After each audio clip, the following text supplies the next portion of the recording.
પવિત્ર શ્રાવણ માસ આજે અમાસ અને આવતીકાલથી પવિત્ર શ્રાવણ માસની શરૂઆત થઈ જશે। અલગ અલગ મંદિરોમાં હર હર ભોલેનાથથી મંદિરો ગુંજશે।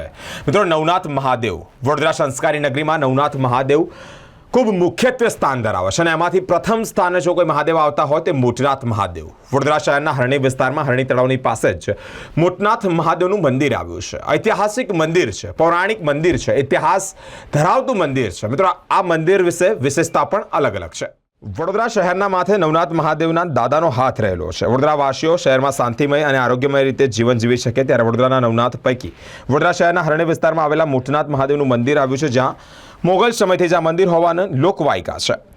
આ મંદિર અતિ પૌરાણિક મંદિર તરીકે ઓળખાય છે। મંદિરની વાત કરીએ તો વડોદરા સહિત તમામ જગ્યાથી ભક્તો અહીંયા દર્શન કરવા માટે આવતા હોય છે।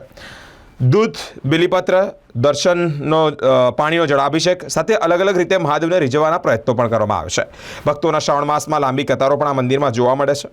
શ્રાવણ માસ દરમિયાન અનેક યજ્ઞ પણ થતા હોય છે। આ મંદિરનો મહિમા અલગ જ છે, નિરાળો છે। કાવડીઓ કાવડ લઈને મોટનાથ મહાદેવના જળાભિષેક કરવા માટે પણ અહીંયા આવતા હોય છે।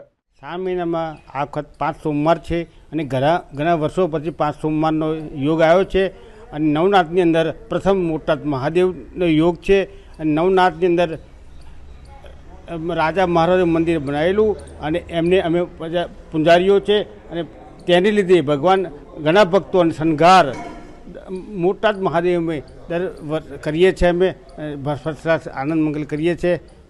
પબ્લિકનો ઘસારો બહુ છે, લાઈન પબ્લિક બહુ આવે છે। શું વિશેષ શું મહત્વ રહેલું છે? અતિ પૌરાણિક છે। મોગલ સામ્રાજ્ય વખત પણ બહાર આકાર છે એનો। ભોળાદ બિલીને જલપાણીથી અભિષેક કરવાનો હોય, કોઈ લઘુરુદ્ર કરાવે, કોઈ હોમાત્મક લઘુરુદ્ર કરાવે। બધા બ્રાહ્મણો બેસે બહારના આવેલા એ પૂજાપાઠ કરે, એ લઘુરુદ્ર અને અભિષેક જ થાય અને એ બીલી પાણી વધારે ચડે, દૂધ પાણી વધારે ચડે। આ મનોકામના દરેક મોટનાથ મહાદેવની અંદર મનોકામના દરેકની પૂર્ણ કરે છે મહાદેવ। જે માગે આપી દે છે ભગવાન, ખરા મનથી માગે અને આપી દે છે અને ઘણા લોકોની ઈચ્છા પૂરી ઋષિ મુનિઓ વખતથી ચાલતું આવ્યું છે। હા, કાયમ માટે અમે શિવજીના ભગત છીએ અને કાયમ માટે અમે સવારથી દર્શન કરીએ અને શ્રાવણ માસમાં તો ખાસ અમે અહીંયા જઈએ, સેવા જ કરતા હોય શિવજીની અમે। કેટલું મહત્વ રહેલું છે? શ્રાવણ માસનું મહત્ત્વ તો બહુ મોટામાં મોટું મહત્ત્વ છે। શિવ પૂજા એટલે શ્રાવણ માસની મોટામાં મોટી પૂજા છે, જેનાથી લોકોને ઘણો બધો શાંતિ, મનને શાંતિ મળે, સમૃદ્ધિ મળે અને ઘણું બધું મળે છે શિવજીની પૂજા કરવાથી। આ મંદિર સાથે કેટલી આસ્થા જોડાયેલી છે? આ મંદિર સાથે તો વર્ષોથી મારા જે 67મું વર્ષ 67મું ચાલે છે, વર્ષોથી અહીંયા આગળ મારે દર્શન કરવાના સવારે અને દર્શન કર્યા પછી જ બીજે કંઈ બહાર નીકળવાનું।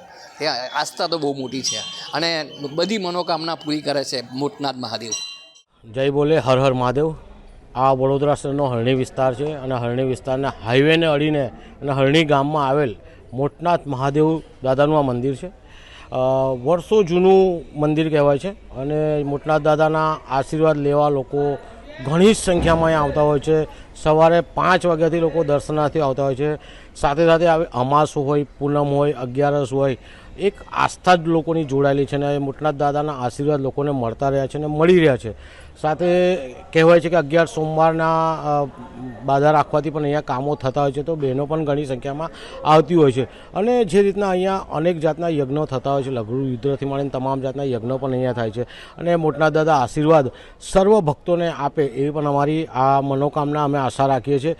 સાથે જોવા જઈએ તો ગુજરાતમાં અને ભારતમાં જે રીતે ધાર્મિકતાની વાતો થાય છે, એ રીતે વડોદરા શહેરમાં પણ મોટનાથ દાદાનું એક અનેરું મહત્ત્વ છે અને નવનાથ મહાદેવમાં સૌથી મોટા મોટનાથ મહાદેવ છે।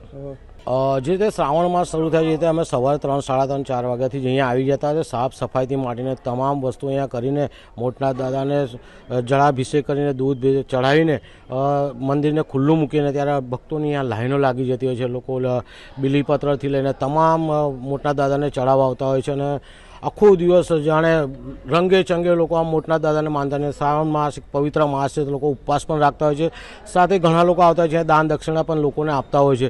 એટલે કે શ્રાવણ મહિનાનું એક અનેરો મહત્ત્વ છે અને મોટનાથ દાદાનું મહત્ત્વ છે અને સાથે સાથે એક હરણી વિસ્તારને નવનાથ મહાદેવમાં પણ ગણતરી જ્યારે થતી હોય ત્યારે આપ જોઈ શકો છો કે કેટલી ગીર્દી અહીંયા છે અને કેટલા પ્રમાણમાં લોકો આવી રહ્યા છે। આમાં ગરીબ અમીર કોઈ પણ જાતને દેખવા મળે, તમામ જાતના લોકો અહીંયા આશીર્વાદ લેવા, મોટનાથ દાદાના આશીર્વાદ લેવા આવતા હોય છે। મંદિરે આવો છો કેટલી શાંતિ મળે છે? જે રીતના હું સવારે 5 વાગ્યાથી જ મંદિરમાં આવી છું તો સાફ સફાઈના તમામ વસ્તુ કરું છું. જ્યારે આપ પણ અંદર આવ્યા છો તો એક માનસિક શાંતિ લાગી જાય છે. અને ધાર્મિકતામાં જોવા જઈએ તો મોટના દાદાનો જે ગેટ ખોલતામાં જ તમને માનસિક શાંતિ લાગે છે. દર્શન થયા પછી તો એવું લાગે છે આપણે ખોવાઈ જઈએ છીએ અહીંયા. એટલે આ રીતનું અહીંયા મોટના દાદાનું એક આશીર્વચન લોકોને મળ્યું છે. અને હરણીની જે જમીન ભૂમિ છે આ ભૂમિ પર હનુમાન દાદાનું પણ મંદિર છે. આગળ બીજા અનેક મંદિરો છે, જૂના પુરાણા મંદિરો છે. અને જે રીતના આપ મોટના દાદાના દર્શન ધાર્મિક ભક્તોને આજે કરાવશો એ બદલ આપનો પણ આભાર.